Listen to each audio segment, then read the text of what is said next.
ગણીએ આ દાખલો. 3 લોકો આપ્યા, જે નામ આપ્યા નામથી શું ફરક પડે. 15, 25 તથા 50 મિનિટમાં કોઈ ગ્રાઉન્ડનું ચક્કર લગાવવાના. હવે ત્રણેય જણે ચક્કર લગાવવાની શરૂઆત કરી 10 વાગે. તો હવે ત્રણેય જણા એક સાથે કેટલા વાગે મળવાના? કારણ કે ત્રણેયનો સમય અલગ એટલે સ્પીડ પણ અલગ થવાની. તો સિમ્પલ આ લસાઅનો દાખલો. લસામાં થોડુંક વ્યવસ્થિત સમજીશું, પણ સિમ્પલ. જેમ તમે નળ ટાંકી અને કામ મહેનતાણુંમાં કર્યું એવું આમાં લસા લેવાનું. તો મોટો આંકડો બોલો, 50નો ઘડ્યો તો 50 દુ 100, તો 15માં નહીં મેળ પડે, 25માં આવી જવાનું. 50 તરી 150, તો 150 લસા આવ્યો. આ બધું સિમ્પલ મગજમાં થઈ જાય, થોડું પ્રેક્ટિસ કરો તો આપણો 150 લસાનો મતલબ શું થાય? તો ત્રણેય લોકો જે 10 વાગે નીકળ્યા એ 150 મિનિટ પછી મળવાના. હવે 150 મિનિટ એટલે 60 મિનિટ, 60 મિનિટ એટલે 2 કલાક 120 અને ઉપર 30 મિનિટ, તો 2.5 કલાક પછી મળવાના. જો 10 વાગે નીકળ્યા હોય તો 2.5 કલાક એટલે 12:30 વાગે મળવાના. સિમ્પલ. હવે આમાં તો હું શું સમજાવું, પણ છતાં લસાઅનો દાખલો તો જે પેલી ટ્રેડિશનલ મેથડ, આવું કરો તમે લસા લો. હવે 5 ડાયરેક્ટ, તો 5 તરી 15, 5 5 25, 5 10, 3 1, 2 5, 5 1 1, 5 દુ 10, 10 તરી 30, 30 પંચા 150. ગમે તે રીતે આડું કોઈ બી રીતે થાય, પણ સિમ્પલ જેટલું તમે મગજથી કરવાનો પ્રયત્ન કરો એટલી મજા આવે. કારણ શું? તો જેટલું આપણું દિમાગ સમજવાનું એ રીતે તમે કોઈ બી વસ્તુ ભણશો ને, તો મેથ્સ એકલું નહીં, કોઈ બી રિઝનિંગ, હિસ્ટ્રી, જિયોગ્રાફી, કોઈ પણ સબ્જેક્ટનો બેઝ તમારો મજબૂત થઈ જવાનો. અને એકવાર એ બેઝ મજબૂત થયો પછી એના આજુબાજુની વસ્તુ તમે સરળતાથી મેનેજ કરી શકવાના. રાઈટ? લોકો A, B અને C મકાન બનાવવાના. કેટલા દિવસમાં? 10 દિવસ, 20 દિવસ અને 30 દિવસમાં. હવે એમાં A અને B એ 40% મકાન બનાવવાના, અને જેવું 40% મકાન પૂર્ણ થાય પછી એમના જોડે C જોડાઈ જાય તો આખું મકાન કરતાં કેટલો ટાઈમ લાગવાનો? આ સિમ્પલ એની સમજ થઈ, કોમ્પ્રિહેન્શન થયું. હવે જુઓ, લસા કેટલો આવવાનો? તો 30નો ઘડ્યો બોલો તો 60. તો લસા 60નો મતલબ શું થાય? તો 60 ઈંટોથી મકાન તૈયાર થવાનું. નળ ટાંકી જેવું જ છે. 10 એ કેટલા કરો તો 60 થાય? તો 10 6 60, 20 તરી 60 અને 30 દુ 60, તો 6 3 અને 2 આવ્યું. હવે A અને B ભેગા થઈને મકાન બનાવવાના 40%. હવે આપણા મકાનની ટોટલ ઈંટો કેટલી છે? 60. તો 60ના 40% કેટલા થાય? તો 6 ચોકુ 24. તો બંને ભેગા થઈને 24 ઈંટો લગાવવાના. હવે 24 ઈંટો લગાવવાના, પણ રોજ કેટલી ઈંટો લગાવવાના? તો 6 3 9, તો 24 ભાગ્યા 9, 9 દુ 18, 9 તરી 27, તો 2 પોઈન્ટ સમથિંગ આવવાનું. ઓકે, તો ચલો આ 2 પોઈન્ટ સમથિંગ થયું. હવે એના જોડે જોડાઈ જવાનું સી વ્યક્તિ, જેની કાર્યક્ષમતા કેટલી? 2 ઈંટો લગાવવાની. તો ઓલરેડી પેલા 9 ઈંટો તો લગાવતા હતા અને એના જોડે 2 ઈંટો આવી ગયું, તો 11 ઈંટો લગાવવાના. હવે 11 ઈંટો રોજ લગાવવાના, પણ ઈંટો કેટલી લગાવવાની બાકી રહી? 36. તો 36 ભાગ્યા 11 કરો તો 11 તરી 33, તો 3 પોઈન્ટ સમથિંગ. તો પેલું 2 પોઈન્ટ સમથિંગ, 3 પોઈન્ટ સમથિંગ, તો 5 પોઈન્ટ ઉપર જવાબ આવવાનો. હવે જે હું આખું બોલ્યું આપણે ધીમે ધીમે સમજીએ. આ નળ ટાંકી જેવું જ થવાનું. હો,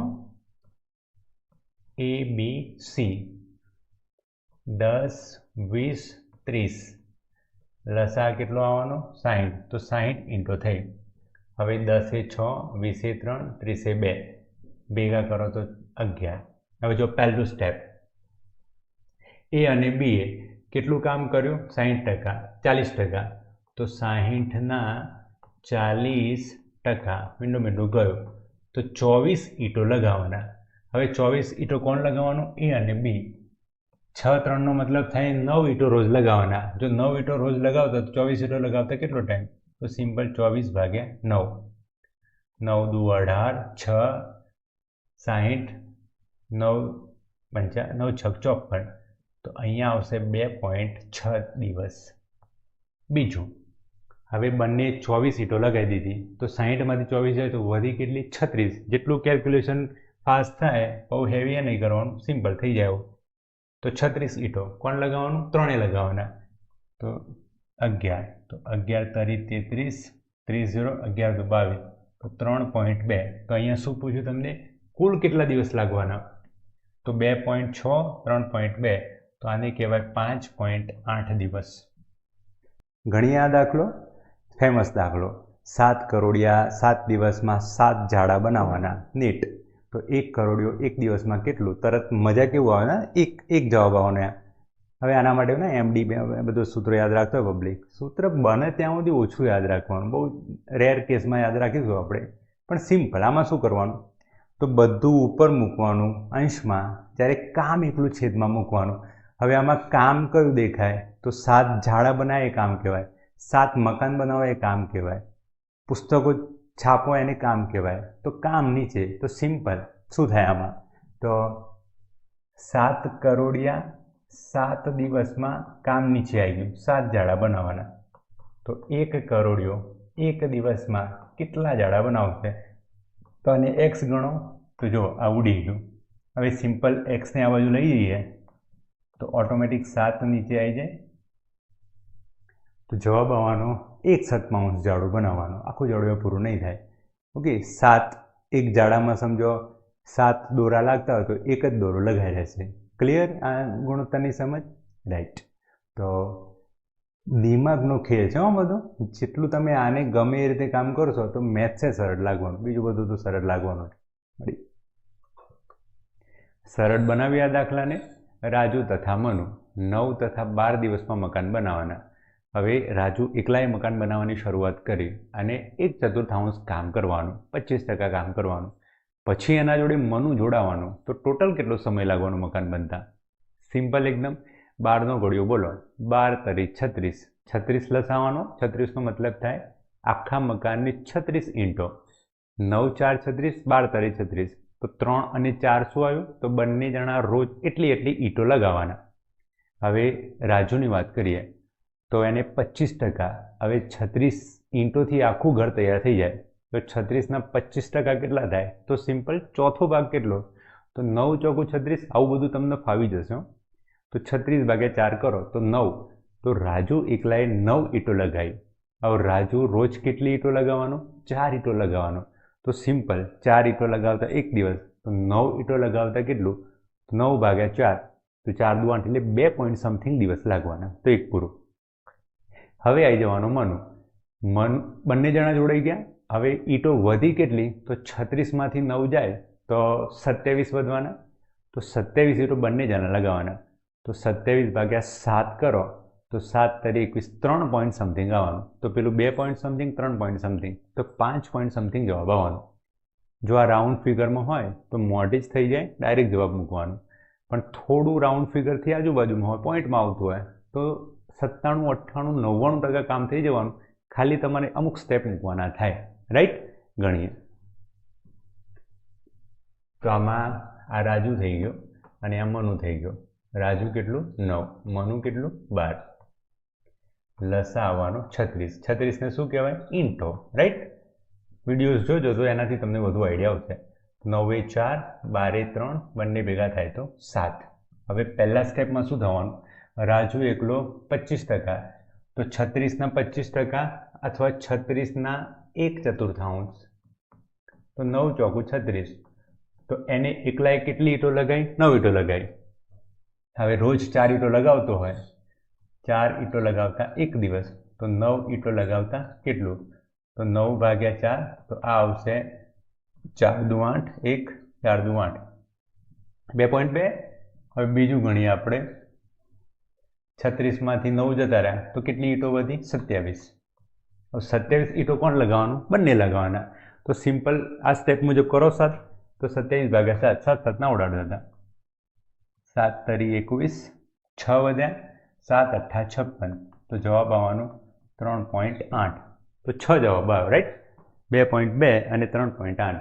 તો તમારો 6 જવાબ આવવાનો. એકવાર મગજ કેવી રીતે કામ કરે છે એ જો સમજી ગયા અને એ પ્રોસેસ મુજબ ભણતા શીખી ગયા, વાંચતા શીખી ગયા તો દરેક સબ્જેક્ટ સરળ થઈ જવાનો. આ એક રિઝનિંગનું ઉદાહરણ. BRO બરાબર 41. તો TDS બરાબર કેટલા? તો આને ફાસ્ટ કેવી રીતે પ્રોસેસ કરવો? તો સિમ્પલ ABCDના 26 લેટર્સ આવવાના. તો જેવું તમે લેટર જુઓ ને એનો આંકડો મગજમાં સેટ થવો જોઈએ. A એટલે 1, Z એટલે 26. તો આના માટે શું કરવાનું? મેં શું કરેલું છે જે મગજને સમજાયું? તો વચ્ચેના આંકડામાં યાદ રાખે છે. દાખલા તરીકે મારા વાઈફનું નામ K ઉપરથી ચાલુ થાય તો K એટલે 11. તો વચ્ચેનો આંકડો 11 થયો. મારું R, તો R એટલે 18, V એટલે 22. હવે શું થાય, તમારા એના આસપાસ સેટ કરવાનું થાય. દાખલા તરીકે બી એટલે તો 2, ઓકે. આર એટલે 18 થઈ ગયું, તો 2 અને 18 20, અને ઓ એટલે 15, એ વચ્ચેનો સેટ. એમ એનો, તો એમ એટલે 13, એન એટલે 14 અને ઓ એટલે 15, તો 20 15 35 થયા અને 41 આપ્યા.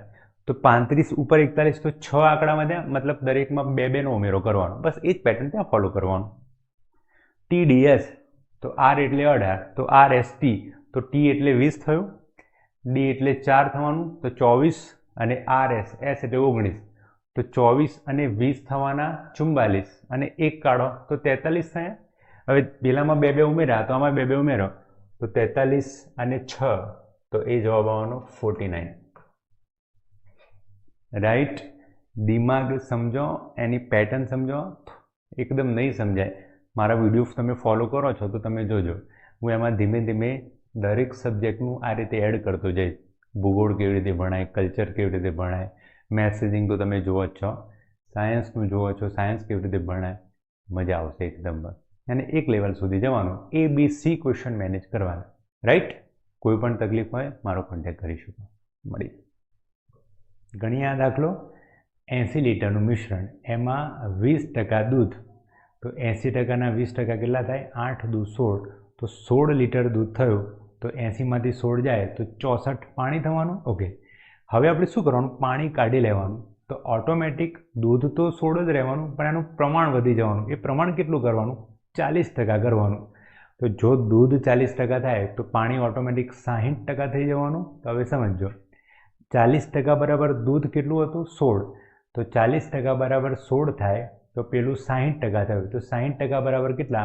તો 24 થાય. હવે મેં આ કેવી રીતે કર્યું? તો જો સમજો, 40% બરાબર 16 થાય, તો 20% બરાબર 8 થાય. રાઈટ.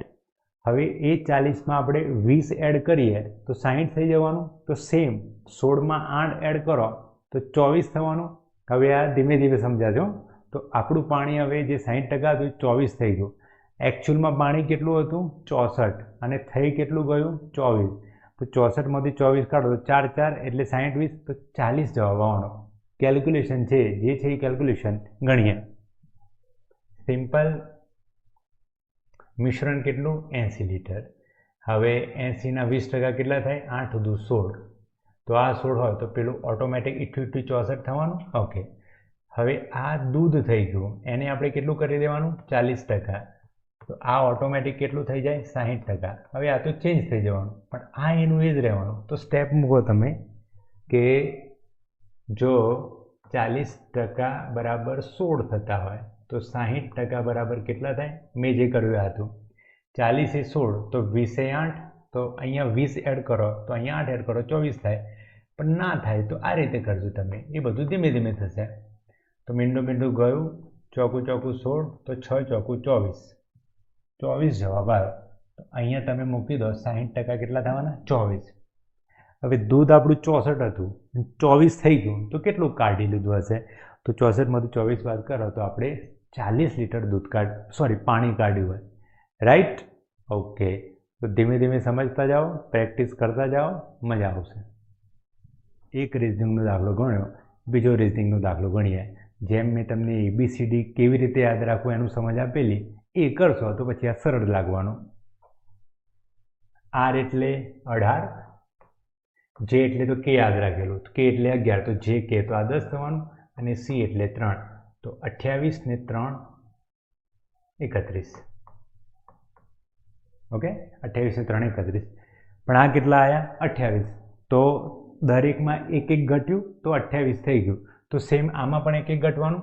હવે એક્સ વાય ઝેડ, તો એક્સ થવાનું 24. ઓ એટલે આપણે 15 યાદ રાખ્યું હતું વચ્ચેવાળું. OP, તો P એટલે 16 થવાનું. તો 24 15 ને 16, તો 30 31, 31 ને 4 35, 35 ને 20 55, તો 55માંથી 3 કાઢો તો જવાબ આવવાનો 52. મેથ્સ કરતાં રિઝનિંગ ક્યાંય સરળ, પણ એમાં જરૂર પડવાની તમારા કેલ્ક્યુલેશન ફાસ્ટ કરી શકો એની, તો એના માટે પ્રેક્ટિસ કરવાની. જેમ મેં તમને મેથ્સમાં પ્રેક્ટિસ કીધેલી એમાં આંકડાને પ્રેક્ટિસ કરવાની. અચાનક વિચારવાનું કે ભાઈ એલ એટલે કેટલા? તો જે કે એલ, તો કે 11 હતું, એલ 12 થવાનું. એન એટલે કેટલા? તો ઓ 15 હતું, તો એમ એન ઓ, તો એમ થવાના 13, એન થવાના 14. તો આવી રીતે પ્રેક્ટિસ કરજો. જેટલી તમારી ઓછી પ્રેક્ટિસ મજબૂત થવાની એમ તમે આગળ વધવાના. રાઈટ?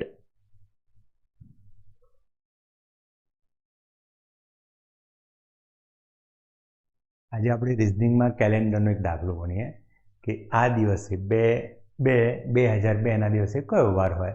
ઘણી બધી મેથડો માર્કેટમાં ફરતી હોય છે આની, પણ મારું તો કામ છે દિમાગની મજા આવે એવું. તો જો સિમ્પલ આમાં શું કરવાનું, આખા વર્ષ કેટલા? તો 2001. હવે આ 2001માં આ 2000 અને 1 વર્ષ, 2000નું મૂલ્ય 0 થાય. આનું ડિટેલમાં હું યુટ્યુબ પર મૂકતો રહીશ. 0 કેવી રીતે આવ્યું એની સમજ. હવે 1 એટલે સાદું વર્ષ થવાનું, અને સાદા વર્ષમાં 365 દિવસ હોય, તો અહીંયા એક્સ્ટ્રા દિવસ થવાનો 1. હવે આવી જઈએ આપણે 2002, તો લીપ યર નથી, તો જાન્યુઆરી ફેબ્રુઆરી. જાન્યુઆરીમાં ટોટલ દિવસો કેટલા હોય? 31. તો એક્સ્ટ્રા દિવસ કેટલા થાય? 3. 7 ચોકો 103. જ્યારે ફેબ્રુઆરીમાં કેટલા દિવસ? 2 આપ્યા, તો એક્સ્ટ્રા દિવસો ટોટલ કેટલા થયા? તો 3 નો 2 5 ને 1 6, અને 6 એક્સ્ટ્રા દિવસ હોય તો એને કહેવાય શનિવાર. 7 હોત તો 0 થઈ જાય, તો રવિવાર. ઓકે, તો ધીમે ધીમે તમને એક અંદાજો આવી ગયો હશે કે મારું કામ છે દિમાગની મજા આવે એવું કોઈ પણ વિષય સમજવો, સમજ્યા પછી ધીમે ધીમે પ્રેક્ટિસ કરવું, અને પછી એક્ઝામમાં આપણે દશેરાના દિવસે ઘોડા દોડે એવું કરવાનું. ઓકે, જો યાદ રાખજો, કોઈ પણ હોય, મેથ્સ હોય, રિઝનિંગ હોય કે શોર્ટકટ એ જોવામાં સારા લાગવાના, એટ્રેક્ટ થઈ જઈએ આપણે એમ. કાં તો મેથ્સના હોય, રિઝનિંગના હોય, કે પછી બીજા જીકે જે આપણે જીએસ સબ્જેક્ટ કહીએ તો એમાં ગોખવા માટે હોય. પણ જેટલું તમે એ જે સાર હોય એ વિષયનો, એ ટોપિકનો, એ સાર જેટલો દિમાગ સમજે રીતે દિમાગમાં નાખશો ને, પછી એકચ્યુઅલમાં એ શોર્ટકટ થઈ જશે રિયલ સેન્સથી. ઓકે,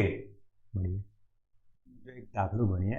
એક 25 લીટરનું મિશ્રણ આપ્યું. આ મિશ્રણમાં પાણી અને દૂધનું પ્રમાણ એ ગુણોત્તરમાં આપ્યું 4:1, 4:1. હવે એમાં આપણે દૂધ એડ કર્યું 3 લીટર, તો નવો ગુણોત્તર કેટલો? અત્યાર સુધીમાં આપણે ટકામાં ગણતા ને ગુણોત્તરમાં આવ્યો, બધું સરખું જ હોય. હવે જો સમજો, 25 લીટર હોય એમાં 4 પાણી અને 1 દૂધ, તો 4 1 એટલે ટોટલ 5 થવાનું, પણ હકીકતમાં કેટલું છે? ટોટલ 25. તો 25 ભાગ્યા 5 કરો તો 1નું મૂલ્ય 5 થયું, 5 5 25. તો 1 કોણ? અહીંયા દૂધ, તો એ 5 લીટર થઈ ગયું, અને પેલું 4, તો 5 ચોકો 20, તો 20 લીટર થઈ ગયું આપણું પાણી. તો 20 પાણી અને 5 દૂધ. હવે આપણે એમાં 12થી 3 લીટર દૂધ એડ કર્યું, તો 5 તો દૂધ હતું અને 3 એડ કર્યું તો 8 દૂધ થઈ ગયું. પાણી તો 20 જ રહેવાનું. તો 20 પાણી અને 8 દૂધ, તો હવે એનો ગુણોત્તર કેટલો થાય? તો 4 દુ 8, 4 પંચા 20, 5:2 થાય. સિમ્પલ એકદમ. હંમેશા મેથ્સ દિમાગમાં નાખવા ઉપર ફોકસ કરવાનું, અને પછી ધીમે ધીમે એના શોર્ટકટ, એકચ્યુઅલમાં શોર્ટકટ નથી હોતા, એ લોંગકટ જ હોય, સ્માર્ટકટ હોય. તો જો સમજીએ, પાણી અને દૂધ પ્રમાણ કેટલું? 4:1, અને ટોટલ કેટલું? 25. આ ટોટલ કેટલું થાય? 5. તો આ 5, પેલું 25, તો 1 બરાબર કેટલું? તો 25 ભાગ્યા 5, તો 1 બરાબર થવાનું 5. હવે 1 બરાબર 5 થયું, તો આ 5 લીટર દૂધ થઈ ગયું, અને 4 પંચા 20, 20 લીટર પાણી થઈ ગયું. હવે તમે જો નવા ગુણોત્તરમાં પાણી તો 20 જ રહેવાનું, પણ દૂધ એડ કર્યું તો એ કેટલું થઈ જવાનું? 8. નવો ગુણોત્તર કેટલો? 4 દુ 8, 4 પંચા 20. તો આ આવવાનો જવાબ. હંમેશા સમજ ઉપર ફોકસ કરો તો ઓટોમેટિક એનું ઓછું થઈને જે શોર્ટકટ કહીએ ને આપણે, શોર્ટકટ આવી જશે. ઓકે, જો એક દાખલો ગણીએ. 40,000 રૂપિયામાં બાઇક અને સાયકલ ખરીદ્યું. ખબર નહીં કઈ કિંમતે, પણ 40,000માં ટોટલ ખરીદ્યું. હવે બંને વેચી માર્યું. એમાં બાઇક ઉપર ફાયદો થયો 10%, નફો થયો, ત્યારે સાયકલ ઉપર ખોટ ગઈ 5%. છતાં ઓવરઓલ સોદામાં 1% તો ફાયદો થયો. તો બાઇકની મૂળ કિંમત કેટલી?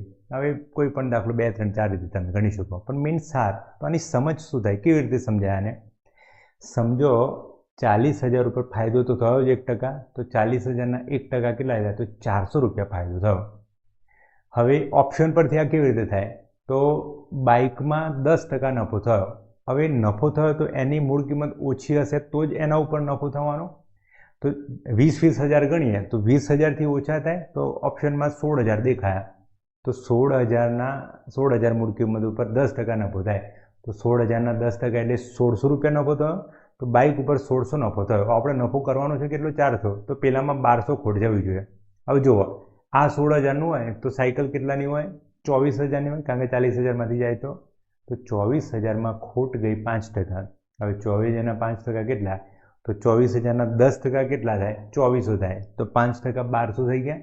હવે પેલામાં 1600 નફો થયો અને આમાં 1200 ખોટ ગઈ, તો ઓવરઓલ 400 થઈ ગયું. તો તમારો જવાબ થઈ ગયો 1600. કદાચ તમને એવું એ પૂછી લે ને કે ભાઈ એની વેચાણ કિંમત કેટલી, તો 16,000નું તમારું બાઇક થયું અને એમાં નફો થયો 1600 રૂપિયા, તો 16,000 એટલે 17,600 રૂપિયા નફો થાય. એ પણ તમે કરી શકો. આ એક સિમ્પલ સમજ છે. હવે આને જો તમારે એલિગેશન મેથડથી કરવું હોય તો ભાઈ કે આ થઈ ગયું બાઇક, આ થઈ ગયું સાયકલ, આમાં 10% નફો, આમાં 5% ખોટ, 1% ઓવરઓલ નફો થવાનો. તો 5માંથી 1 જાય તો હવે આ માઇનસ છે, તો આ 6 થવાનું. અહીંયા એવું ગણવાનું ન હોય માઇનસ, ત્યારે 10માંથી 1 જાય તો 9. હવે આ ગુણોત્તર કેટલો થયો? આ મૂળ કિંમત આવી ગઈ, તો આ ગુણોત્તર થયો 2, 3,